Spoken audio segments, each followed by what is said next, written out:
Salut à tous, aujourd'hui retour sur l'Amstrad CPC avec un jeu adoptant des mécaniques assez vieillissantes, même pour l'époque.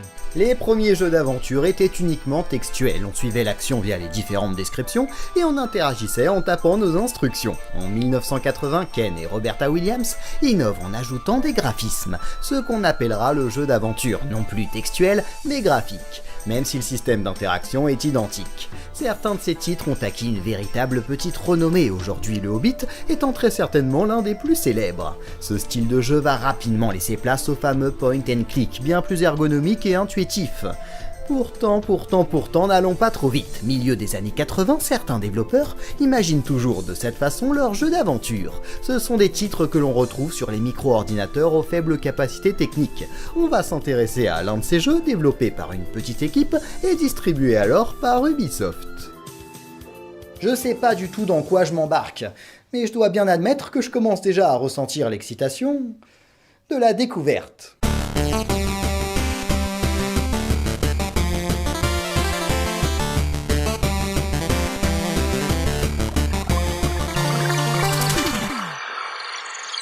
À peine je débarque dans le jeu que je découvre du sang répandu dans mon salon. Pris d'inquiétude, je me dirige vers la cuisine et... Ok, le stick analogique de ma manette ne répond pas du tout, les flèches du clavier non plus... Mince, j'ai dû louper quelque chose. Oh, je suis bête, je fais toute une introduction sur les jeux textuels et j'oublie déjà qu'il faut se servir du clavier pour taper nos instructions. C'est toute une habitude qu'il va falloir se réapproprier. Bon, heureusement pour se déplacer, c'est pas compliqué, la boussole nous indique où on peut se rendre. Il y a juste à taper N pour nord, E pour est, etc. Du coup, je m'empresse de suivre les traces de sang. Et vous imaginez mon étonnement quand je découvre le cadavre de ma femme. Et la seule chose qui préoccupe mon personnage à cet instant, c'est son dîner. Un petit peu étrange ce gars-là. Va falloir s'y habituer, on incarne un rigolo. Quand j'essaye de prendre la main de ma femme déchirée afin d'analyser la scène du crime, il me répond qu'il l'a déjà prise le jour du mariage. Du coup, je sais pas trop ce que je peux faire. Je tente des choses au pif comme ouvrir le robinet, non. Analyser blessure, non plus. Fouiller placard, oui. Un camembert et une boîte de cassoulet, je prends tout. Bon, qui sait, l'assassin n'est peut-être pas si loin, je pars donc mettre mon nez dans les alentours. Mais dans le village, le curé de l'église me met dehors, soi-disant que je suis impoli. Je comprends rien à ce que raconte le SDF, ma voisine ne prend pas la peine de me répondre sous prétexte qu'elle s'est aussi faite assassiner, je ne peux pas me rendre derrière le... Oh, une seconde, il faut peut-être que je revienne sur ce point. La voisine a été assassinée, plus ma femme, ça fait 2 morts. En comptant le curé, le SDF et moi, ça fait 3 vivants. Je me demande s'il y a quelque chose de pertinent à y voir. Surtout que je tourne rapidement en rond sans trop savoir quoi faire. Pour le moment, la seule personne avec qui je peux à peu près dialoguer, c'est le sans-abri. Tout ce qu'il trouve à me dire, c'est que son pain est sec. Bon, je lui donne le camembert que j'ai sur moi. Il me conseille alors d'aller à la taverne pour obtenir un tuyau. Et là, je rencontre Gainsbourg, ou plutôt Sergio, comme il le nomme dans le jeu. Et il me parle d'une façon assez étrange. Dans la forêt, tu pénétreras. Le souterrain, tu découvriras. Au manoir, tu accéderas. Le savant fou, tu rencontreras. Alors, soit il est totalement bourré, soit c'est un prophète qui m'annonce ma destinée. Comme je suis légèrement bloqué, je choisis la deuxième option. Il m'a parlé d'une forêt, mais j'en trouve pas la moindre trace. Le seul truc qui m'intrigue, c'est ici. Mon personnage décrit le mur qui clôt le jardin. Nulle part ailleurs, il a insisté sur le mur qui clôt le bar, ou encore les tombes vous empêchent d'avancer. Du coup, j'essaye... Oui, ça marche! Je découvre alors une maison abandonnée, dans laquelle je me retrouve rapidement pris au piège à l'étage, puisque l'escalier s'effondre derrière moi. Et là, je peux vous dire que, dans ce genre de jeu, quand on est coincé, on essaye absolument tout ce qui nous passe par la tête. Au départ, on tente des actions plutôt logiques, bien qu'assez désespérées, comme ouvrir coffre, allumer lumière, fouiller le toit, mais très rapidement, ça n'a plus aucun sens. Jusqu'à ce qu'on finisse par trouver, sauter par la fenêtre. Oui, mais voilà, je m'écrase bêtement au sol. Peut-être que si je pousse le matelas, voilà, rien de plus simple pour... Vous rebondissez sur le matelas et vous fracassez la tête contre le mur. Oui, forcément, il y a tout un tas de ressorts sur ce matelas. Je peux peut-être essayer de les retirer. Voyons voir. Parfait, je repousse le matelas, je saute à nouveau, et nous voilà sans encombre dans la forêt. La forêt. La forêt. Hé, ça me dit quelque chose. Dans la forêt, tu pénétreras. Mais oui, je suis sur la bonne voie. C'était quoi déjà la suite? Le rabbin, tu découvriras. Non, non, pas du tout. Allez, un petit effort. Le sous-marin, tu découvriras. Ah non, Édouard, concentre-toi. Le souterrain, tu découvriras. Bingo! Allez, y a plus qu'à mettre son nez un petit peu partout pour trouver le souterrain. On résout quelques énigmes au passage, comme celle avec Sylvester Stallone qui nous réclame un gros gibier. Naturellement, moi je tente absolument toutes les combinaisons imaginables pour attraper la biche un peu plus loin, mais vous savez ce qu'on attend de moi, pousser le matelas pour y découvrir un pigeon blessé. Seulement, il n'y a strictement aucun indice qui nous aide à deviner qu'un animal se trouve sous le matelas. Et surtout, on le distingue à peine ce foutu matelas, y a qu'un tout petit bout qui dépasse. Faut quand même un hasard miraculeux, je sais pas trop par quelle chance ça m'est arrivé pour avoir l'idée de taper ici, pousser matelas. Enfin, on prend le pigeon, on l'apporte à Stallone, il nous file une grenade, on la lance contre le mur et on poursuit notre aventure.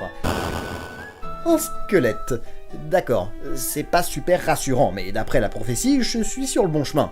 Une porte fermée, comme j'ai vu tous les Indiana Jones et joué à tous les Uncharted, j'imagine qu'il faut tourner les crânes, pile poil. Oh, le corps du professeur Hunstone. J'ai pas la moindre idée de qui ça peut être. En tout cas, c'est vraiment pas beau à voir. Il y a une lettre, je m'empresse de la lire. Je dois trouver un cobaye et créer un être dévoué, regroupant les qualités de l'homme et de l'animal. Mais j'ai perdu leur contrôle. Une des choses revient vers notre époque. Il faut craindre son agressivité. Oh, le professeur Hunstone parle d'une chose dans son carnet. Et le jeu s'appelle La Chose de Grothenburg. Le manoir s'appelle aussi Grothenburg. Oula, ce jus d'orange doit être périmé depuis plus d'1 an. Toujours est-il que ça fait beaucoup de choses. Et beaucoup de Grothenburg aussi. Mais oui, c'est la chose qu'a créé le professeur qui tue tout le monde en ville. J'ai vraiment l'analyse rapide. Faut dire que j'aurais fait un super enquêteur. Je retrouve aussi le corps de la femme et de la grand-mère du professeur, et cette fois-ci, je sais qui les a tués. On me la fait pas, moi.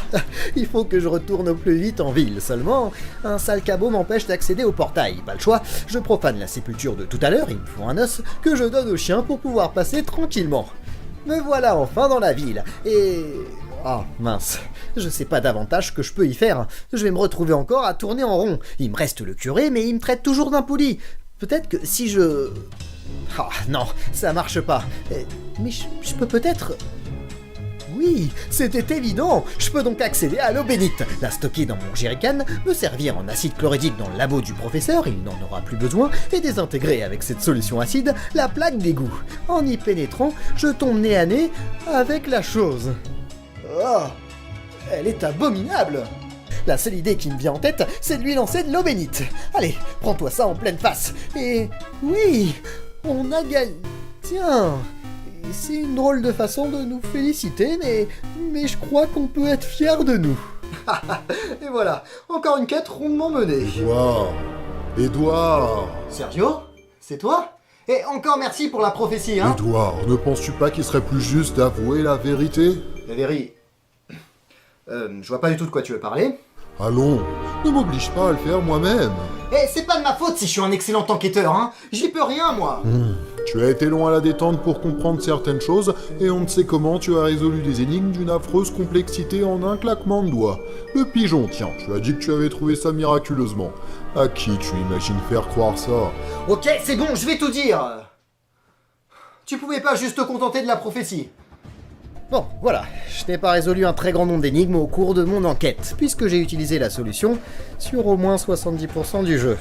Bah c'est que les mécaniques ont tout de même affreusement vieilli, le truc du matelas et du pigeon, oui, j'aurais jamais trouvé ça tout seul. Et il y a pire, récupérer le jerrycan afin de pouvoir stocker l'eau bénite.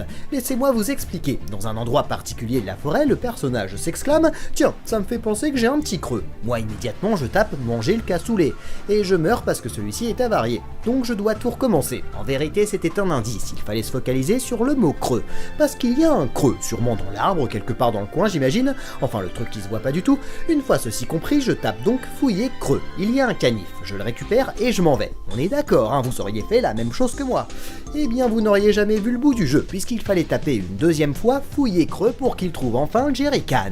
Depuis le début du jeu, quand je tape fouiller, il m'énumère tous les objets d'un coup, alors pourquoi là, il faut regarder 2 fois? Ça n'a pas de sens, c'est frustrant, surtout après avoir essayé tout plein de choses chose en imaginant qu'il y avait quelque part une solution logique, alors oui, je suis désolé, je suis pas un Sherlock Holmes Junior. Même si certaines choses m'aidaient bien, l'analyseur syntaxique par exemple est plutôt bien fichu puisqu'il reconnaît plus de 500 mots et 2-3 synonymes si on n'utilise pas le verbe exact. Mais c'est que certaines énigmes sont tout de même bien tirées par les cheveux. Si vous essayez la chose de Grothenburg, il faut accepter cette contrainte. Le voir comme un véritable vestige du jeu vidéo avec la solution à portée de main. Alors vous pourrez en tirer du plaisir, puisqu'il faut bien admettre que le titre est très joli pour de l'Amstrad et que l'intrigue et l'humour qui s'en dégagent sont plaisants et rendent le titre franchement sympathique. En ce qui me concerne, j'ai vraiment apprécié découvrir la chose de Grothenburg, même si on l'a vu, ça a affreusement vieilli. Mais je pense pas que ce sera le dernier du genre dans Rétro Découverte, on en retrouvera. Quant à moi, je vous donne rendez-vous la semaine prochaine pour un nouvel épisode. Salut à tous!